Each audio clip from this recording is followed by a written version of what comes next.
पहले बात राजधानी यानी कि जयपुर की।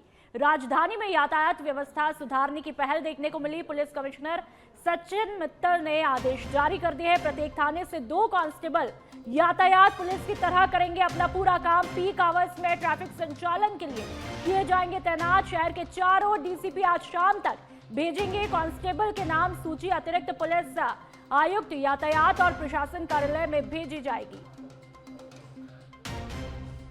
तो जयपुर से इस वक्त की बड़ी खबर आपको बता रहे हैं। अब यातायात व्यवस्था को और ज्यादा पुख्ता कर दिया जाएगा। उसके लिए पूरी तरह से जो है एक रूपरेखा तैयार की गई है। राजधानी में यातायात व्यवस्था पूरी तरह से सुधारने की पहल देखने को मिल रही है। पूरी तरह से यातायात व्यवस्था को कायाकल्प करने की तैयारी की जा रही है और पुलिस कमिश्नर ने इसके लिए पूरी तरह से निर्देश भी दे दिए हैं।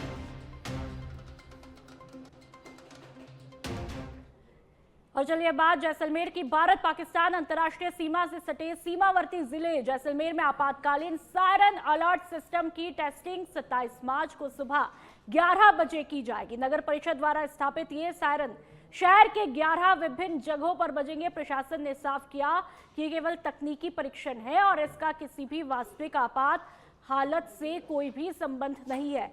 नगर परिषद आयुक्त लजपाल सिंह सोठा के अनुसार शहर में जीएसएम कंट्रोल हूटर और लाउड स्पीकर सिस्टम भी लगाए हैं, जिनका उद्देश्य आपदा, आगजनी या अन्य आपात परिस्थितियों में आमजन को समय रहते सतर्क करना है।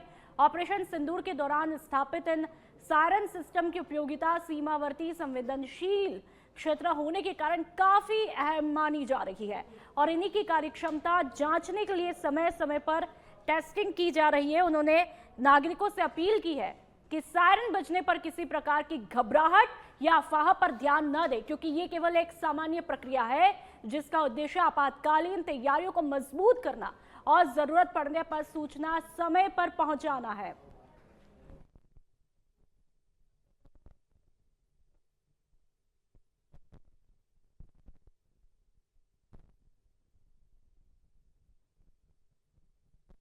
कि जैसलमेर की तस्वीरें हैं जहां पर अब जीएसएम कंट्रोल्ड हूटर और लाउड स्पीकर सिस्टम यहां पर लगाए गए हैं। तस्वीरें आपको लगातार दिखा रहे हैं। जिला होने के नाते जैसलमेर शहर में आमजन को ऐसी आपात परिस्थितियों में समय पर सूचित और त्वरित गति से सूचित करने हेतु ये 11 सायरन लगाए गए थे। सायरन लगाए जा चुके हैं। इसकी टेस्टिंग होनी है। अभी ऐसी कोई परिस्थितियां नहीं है, परंतु इसकी टेस्टिंग करनी है। टेस्टिंग के लिए हमने दिनांक और समय निर्धारित किया है। उस दिन उसकी टेस्टिंग की जाएगी। आने वाले टाइम में जैसे कि ऐसी कोई परिस्थितियां पैदा होती है तो हम आमजन को इससे बचाव हेतु और सचेत करने हेतु सायरन के थ्रू हम त्वरित गति से आमजन के संदेश। नागौर के मेड़ता सिटी से बड़ी खबर सामने आई है, जहां पर रोशन मीना के नेतृत्व में चलाए जा रहे ऑपरेशन संकल्प नशा मुक्त नागौर के तहत पुलिस ने नशे के खिलाफ बड़ी कार्रवाई करते हुए करीब 1 करोड़ रुपए कीमत की 979.02 ग्राम अवैध एमडीएमए बरामद की है। इस मामले में पुलिस ने श्रवण राम नामक एक आरोपी को गिरफ्तार किया है, जिसने ड्रग को मिर्ची की थैली में छुपा करके अपने चैखा की ढाणी स्थित घर में रखकर छोड़ा था।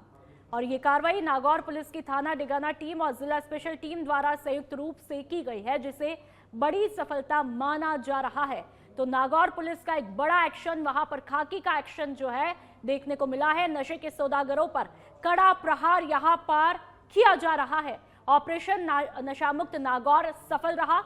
नागौर को पूरी तरह से नशामुक्त बनाने की तैयारी यहां पर इस कार्रवाई के तहत देखी जा सकती है। और आप टोक्यो उनियारा से बड़ी खबर, जहां पर पलाई टोल प्लाजा पर रात के समय हुई झगड़े और तोड़फोड़ के मामले में पुलिस ने 5 आरोपियों को गिरफ्तार किया है। धर दबोचा है खाकी का एक्शन यहां पर देखने को मिला। गिरफ्तार आरोपियों की निशानदेही पर 2 वाहन और कई लाठी डंडे भी बरामद किए हैं। पुलिस अब इस मामले की गहन जांच में जुटी हुई है। तो टोक्यो उनियारा की ये कार्रवाई, पुलिस वहां पर पूरी तरह से जांच में जुटी हुई है, एक्शन मोड में है। और पलाई टोल प्लाजा पर झगड़ा होता है, जिसके तहत वहां पर कार्रवाई में 5 लोगों को धर दबोचा है, गिरफ्तार किया है। खाकी के शिकंजे में है 5 आरोपी। बांसवाड़ा में माध्यमिक शिक्षा बोर्ड की 10वीं परीक्षा का परिणाम घोषित होते ही खुशी की लहर वहां पर दौड़ गई। इस साल कुल परिणाम 95.74% रहा, जो कि पिछले वर्षों की तुलना में बेहतर माना जा रहा है। वागड़ क्षेत्र की प्रतिभाशाली छात्रा कीर्ति पारवानी ने 99.33% अंक प्राप्त करके इतिहास रच दिया। वह महात्मा गांधी सरकारी स्कूल पालोदा की छात्रा है और उसकी इस उपलब्धि से पूरे जिले का नाम रोशन हुआ है। रिजल्ट जारी होते ही कीर्ति को बधाई देने वालों का तांता भी लग गया, तो वहीं परिजन, शिक्षक और स्थानीय लोगों ने उसकी सफलता पर गर्व भी जताया। जिले में कुल 28,390 विद्यार्थियों ने परीक्षा दी थी, जिनमें से 27,180 सफल रहे। इनमें 15,458 ने प्रथम श्रेणी, 10,219 ने द्वितीय श्रेणी और 1,503 विद्यार्थियों ने तृतीय श्रेणी में सफलता प्राप्त की है। इस शानदार परिणाम ने एक बार फिर साबित कर दिया कि बांसवाड़ा के छात्र छात्राएं शिक्षा के क्षेत्र में लगातार नई ऊंचाइयों को छू रहे हैं। तो ये तस्वीरें बांसवाड़ा की बेटी ने पूरे राज्य का नाम रोशन किया है। बांसवाड़ा के खमेरा थाना क्षेत्र से खबर, बरोड़ा गांव में आधी रात दबंगों ने जमीन विवाद को लेकर सो रहे दलित परिवार पर हमला कर दिया। लाठी डंडे और धारदार हथियारों से करीब 15 मिनट तक हुई ताबड़तोड़ मारपीट में आधा दर्जन लोग बुरी तरह से जख्मी हुए। पीड़ितों का आरोप है कि हमला उनकी जमीन हड़पने की नीयत से किया गया। पुलिस ने 3 नामजद आरोपियों के खिलाफ मामला दर्ज करके जांच शुरू कर दी है। ये तस्वीरें बांसवाड़ा की, जहां पर पूरा जो मामला है जमीन हड़पने को लेकर के है, जिसको लेकर के देर रात दलित परिवार पर हमला हुआ है। आधा दर्जन लोग इसमें घायल बताए जा रहे हैं। और हमारे पिताजी के गड़े में जमीन है, कई वर्षों से बाप दादों पूर्वजों से है सर। इसमें कई लोगों विरोध कर रहे हैं, कई लोगों गैर खातेदारी चढ़ा दी है लोगों ने। हम हमारी जगह हड़पना चाह रहे सर, और कई दिनों से हमारा मकान भी बना हुआ है, हम रह भी रहे हैं वहाँ। और कई नाइट में आके आज गई नाइट को नाइट में सर इन लोगों ने मारपीट की है, और हाथ में फावड़ा, हाथ में कुंवाड़ी है, कुछ भाला है, कुछ लाठी डंडा, सब कुछ लेके आए। कुछ लोगों को मारा, बहुत बुरी चाल से मारा है। कई लोग अस्पताल में, सरकारी हॉस्पिटल में भर्ती है, कई लोग प्राइवेट हॉस्पिटल में भर्ती है, ज़्यादा सीरियस है वो। और हमारी ज़मीन कई पूर्वजों से बैठे हुए हैं, हम आज वो लोग हड़पना चाह रहे हैं। वो लोग नारू है, रमेश है, लालू। और चलिए अब डीग के पहाड़ी से खबर, आईजी विकास कुमार ने नशा मुक्ति को लेकर जनसंवाद किया और कहा कि पुलिस और समाज मिलकर नशे को जड़ से खत्म करेंगे। उन्होंने युवाओं और परिवारों को नशे से बचाने का संदेश दिया और महिलाओं की भागीदारी पर भी जोर दिया।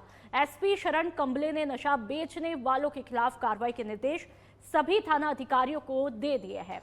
तो ये तस्वीरें आप देख सकते हैं कि किस तरह से नागौर के अलग अलग जिलों को, अलग अलग एरिया को पूरी तरह से नशा मुक्त बनाने के लिए जो खाकी है पूरी तरह से युद्ध स्तर पर अपना काम कर रही है। ये तस्वीरें आप देख लीजिए, और युवा और परिवार दोनों का संदेश भी दे रही है कि आप नशे से दूर रहिए। साथ ही थानेदारों को भी कड़े निर्देश वहां पर दे दिए हैं और महिलाओं और बच्चों की भागीदारी पर भी यहां पर खासा जोर दिया गया है। लोग खड़े होंगे इस नशे की कुरीति के खिलाफ, नशे के सौदागरों के खिलाफ, तभी इस नशे का समूल विनाश है। पुलिस की निगाह में यह चीज़ें आ चुकी हैं कि नशा बड़ी तेजी से अपने पैर पसार रहा है। नशे का दानव, इसका प्रकोप अब हर आदमी झेल रहा है। तो इसके लिए सरकार की तरफ से, पुलिस की तरफ से जो भी कदम उठाए जाने हैं, नया डिपार्टमेंट एनटीएफ बनाया गया है जो कि नारकोटिक टास्क फोर्स से वो काम कर रहा है। हर जिलों में सेल बनाई जा रही है। आपके भरतपुर में भी एनटीएफ की एक नई चौकी खोल दी गई इसीलिए। पर सिर्फ पुलिस के करने से नहीं होगा, क्योंकि यह सिर्फ एक अपराध नहीं है, यह एक सामाजिक बुराई है। तो समाज जब इसके खिलाफ खड़ा होगा और पुलिस और समाज दोनों मिलकर एक मिलकर 101 करेंगे तो इस नशे को जड़ से खत्म कर देंगे।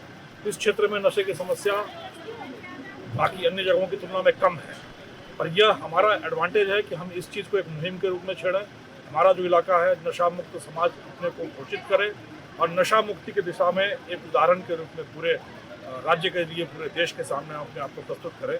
इस तरीके से हमारे समाज ने नशा मुक्ति का अलख जगाया, एक अभियान छेड़ा, एक संकल्प शक्ति के भरोसे हमने अपने पूरे इलाके को नशा मुक्त कर दिया। और जब यह इलाका हो सकता है, पूरा राजस्थान, पूरा भारत नशा मुक्त। अजमेर पुलिस अधीक्षक हर्षवर्धन अग्रवाल के केकड़ी दौरे के दौरान पुलिस महकमे में सक्रियता देखने को मिली। अजमेर के पुलिस अधीक्षक के रूप में पदभार ग्रहण करने के बाद ये उनका पहला केकड़ी दौरा रहा। इस मौके पर पुलिस उपाधीक्षक कार्यालय में उन्हें विधिवत गार्ड ऑफ ऑनर भी दिया गया। तस्वीरें आपको दिखा रहे हैं। दौरे के दौरान राजेश मील और हर्षित शर्मा ने गुलदस्ता भेंट करके उनका स्वागत किया। इसके बाद एसपी अग्रवाल ने डेप्यूटी ऑफिस में पुलिस अधिकारियों की महत्वपूर्ण क्राइम मीटिंग भी ली, जिसमें इलाके में हो रही आपराधिक गतिविधियों की समीक्षा हुई और लंबित मामलों के शीघ्र समाधान के निर्देश दिए। साथ ही कानून व्यवस्था को और ज्यादा मजबूत बनाए रखने, अपराधों पर प्रभावी नियंत्रण करने और पुलिस गश्त बढ़ाने पर जोर दिया गया। अजमेर में केकड़ी का जो सर्कल है, जो अजमेर से काफ़ी दूरी पे स्थित है और बहुत महत्वपूर्ण सर्कल है जिले का, उसका इंस्पेक्शन करने के लिए आज मैं आया हूँ। वृत्त अधिकारी और सभी एसएचओ से जो यहाँ का जो क्राइम का पैटर्न है, किस तरीके से जो समस्याएं हैं उनको कैसे सुधारा जा सके, पुलिस मुख्यालय द्वारा जो निर्धारित जो प्राथमिकताएं हैं कैसे उनको जमीनी स्तर पे हम लागू कर सकें, आम जन में विश्वास और अपराधियों में भय का जो ध्येय वाक्य है हमारा पुलिस का, उसको हम लागू कर सकें। इसके अलावा सर जैसे आज थानों का भी इंस्पेक्शन किया, किस तरह के क्या निर्देश वगैरह कुछ दिए? क्राइम मीटिंग के उपरांत जो संबंधित थाने उनमें एक आधा थाने का औचक निरीक्षण भी करेंगे और जो भी कमियां पाई जाएंगी उसके अनुरूप। सिरोही के आबू रोड की बात करेंगे। विश्व क्षय रोग दिवस के मौके पर यहां पर व्यापक जागरूकता अभियान चलाया गया। स्वच्छ कर्मियों ने रैली निकाली और स्कूलों में छात्रों को टीबी के लक्षण, बचाव और उपचार के बारे में जानकारियां दी। कार्यक्रम में उपस्थित सभी लोगों ने टीबी उन्मूलन के लिए जन जागरूकता बढ़ाने का संकल्प लिया। ये तस्वीरें आपको दिखा रहे हैं, सिरोही के आबू रोड की है। टीबी उन्मूलन के लिए जन संकल्प यहां पर लिया गया है। जन जागरूकता, टीबी जागरूकता अभियान यहां पर चलाया गया। स्वच्छ कर्मियों ने इसको लेकर के रैली भी निकाली और स्कूल की तस्वीरें आपको दिखा रहे हैं, जहां पर टीबी पर जागरूक भी बच्चों को किया जा रहा है और समय पर इलाज के लिए भी जोर यहां पर तमाम शिक्षकों ने भी दिया और यहां पर जागरूकता अभियान के तहत जो लोग पहुंचे उन्होंने भी इसके बारे में जानकारियां दी।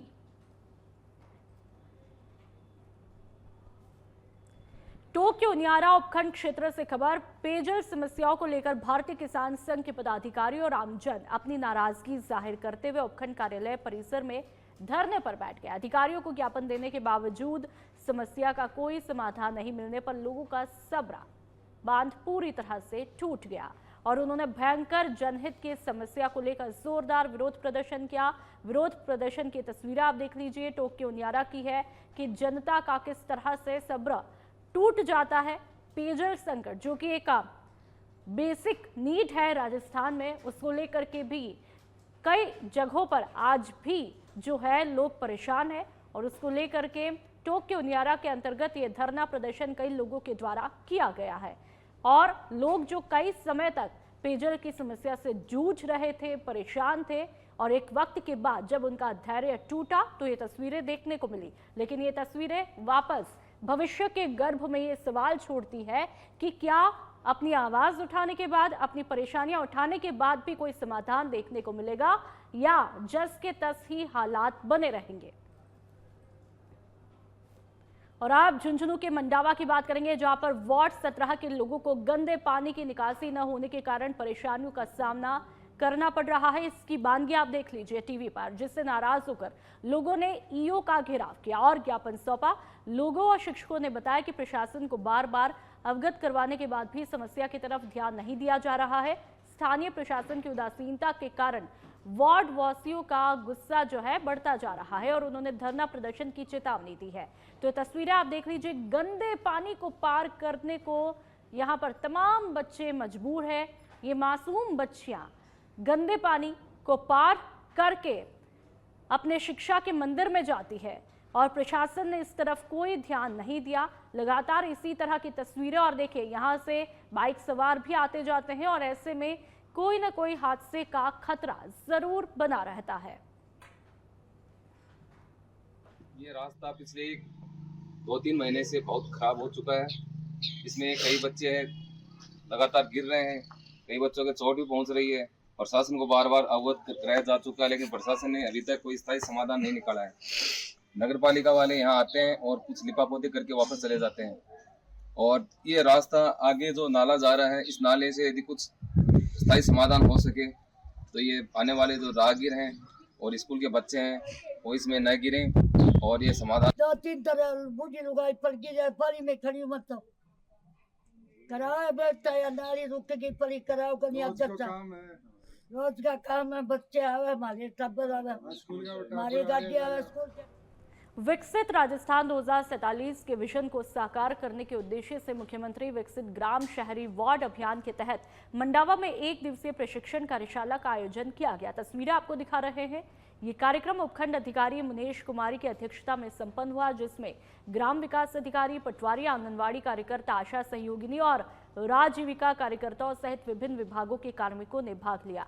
प्रशिक्षण के दौरान प्रतिभागियों को ग्राम सभा से प्राप्त सुझावों और विभागीय बैठकों के आधार पर पोर्टल पर डेटा अपलोड करने की प्रक्रिया की पूरी जानकारी दी गई। अभियान के अंतर्गत प्रत्येक ग्राम पंचायत की डायनेमिक प्रोफाइल तैयार कर क्षेत्र में उपलब्ध संसाधनों और बुनियादी सुविधाओं का आकलन करने के लिए एक सुदृढ़ डेटाबेस भी विकसित किया जाएगा। तो ये कार्यशाला की तस्वीरें आप देख लीजिए। प्रशिक्षण कार्यशाला और यहाँ पर तमाम ग्राम विकास अधिकारी हो, पटवारी हो, ये तमाम लोग जो है इस बैठक में मौजूद हैं और आंगनबाड़ी की कई कार्यकर्ताओं ने इसमें भाग लिया है। मुख्यमंत्री विकसित ग्राम योजना को लेकर, अभियान को लेकर के उससे रफ्तार देने के लिए यहाँ पर पूरी तरह से डिटेल में जो है बातें समझाई गई है और कार्यकर्ताओं ने भी इसमें भाग लिया है, आंगनबाड़ी और राजीविका कार्यकर्ताओं ने। मुख्यमंत्री विकसित ग्राम अभियान जो 19 मार्च से लेकर 15 मई तक आयोजित किया जाना है, उस संबंध में हमारे क्लस्टर प्रभारियों का, ग्राम विकास अधिकारियों का, पटवारी, आंगनवाड़ी कार्यकर्ताओं, आशा सहयोगिनियों और राजविका कार्यकर्ताओं का एक प्रशिक्षण कार्यक्रम रखा गया है, जिसके तहत इस टाइम पीरियड में कौन कौन से क्रियाकलाप होने या किस प्रकार से उनको डाटाबेस अपना तैयार करके ई पंचायत पोर्टल पे अपलोड करना है, उस संबंध में सबको प्रशिक्षित किया गया है और ताकि अपना अच्छे से डाटाबेस तैयार होके और एक अच्छा जो विकसित राजस्थान का जो 2047 तक विकसित राजस्थान बनाने का जो कंसेप्ट है वो।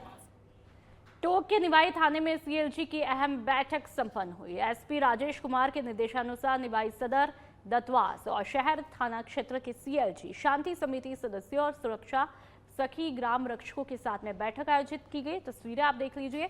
बैठक की अध्यक्षता डीवाईएसपी रवि प्रकाश शर्मा ने की और साइबर क्राइम, मादक पदार्थ की सप्लाई, ट्रैफिक व्यवस्था और आवारा पशुओं से होने वाली दुर्घटनाओं पर खासा जोर दिया गया। तो टोंक के निवाई के अंतर्गत ये बैठक रखी जाती है और आप देख लीजिए चर्चा यहाँ पर कई पहलुओं पर हुई। ट्रैफिक व्यवस्था में सुधार को लेकर के हुई है और डीवाईएसपी रवि प्रकाश शर्मा की अध्यक्षता में ये बैठक होती है। आप देख सकते हैं रवि प्रकाश शर्मा इस बैठक को लेते हुए दिखाई देते हैं। छत्तीसगढ़ के बेमेतरा में अवैध बोर खनन का खेल लगातार जारी है और प्रशासन की नाक के नीचे बिना अनुमति गहराई तक बोर किए जा रहे हैं, जिससे भू जल स्तर पर गंभीर खतरा यहां पर मंडरा रहा है। इस मामले में अब तक कोई ठोस कार्रवाई नहीं होने से प्रशासन की कार्यप्रणाली पर लगातार सवाल भी उठ रहे हैं। स्थानीय लोगों का आरोप है कि अधिकारियों को पूरी जानकारी होने के बावजूद उदासीनता बरती जा रही है, जिसके चलते अवैध खनन करने वालों के हौसले काफी बुलंद है। नियमों को दरकिनार कर रहे इस कार्य से पर्यावरण को नुकसान पहुंच रहा है और सरकारी राजस्व को भी भारी क्षति हो रही है, लेकिन जिम्मेदार अधिकारी कार्रवाई के नाम पर सिर्फ चुप्पी साधे हुए हैं। ग्रामीणों ने जिला प्रशासन से जल्द सख्त कदम उठाने की मांग की है ताकि अवैध बोर खनन पर रोक लगाई जा सके और जल संसाधनों की सुरक्षा सुनिश्चित हो सके।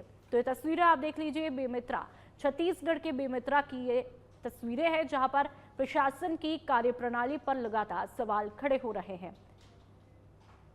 यहाँ के संबंधित अधिकारी एसडीएम साहब जैसे अधिकारी फोन करूँ तो फोन उठा के 10 सेकंड सुन के जैसे मुद्दल सुनते अवैध बोर खनन फोन लगा देते। ये बहुत चिंतनीय है। अति संवेदनशील एरिया हमारे घोषित हो चुके हैं क्षेत्र है। ये मैं कलेक्टर महोदया के मुंह से सुने हूँ और एक वीडियो जारी करे और ऐसा स्थिति में अगर प्रशासन जिला प्रशासन सुस्ती दिखाई अवैध बोर खनन लेके या बोर के जो काला बाजारी चलते हैं, यहाँ गोरख धंधा चलते हो लेके, तो भविष्य बहुत अंधकार है। जल लेके छत्तीसगढ़िया क्रांति सेना जोहार छत्तीसगढ़ पार्टी है कठोर कदम उठाए है और जितना भी अवैध बोर खनन करिए गाड़ी है, अवैध बोर खनन करिया मन है, तेखर मन ऊपर अपन तरफ से जो भी संवैधानिक कार्रवाई हो सकते छत्तीसगढ़ क्रांति सेना करी और कलेक्टर महोदय मिल के इसना एसडीएम और इसना तहसीलदार के खिलाफ शिकायत दर्ज करी।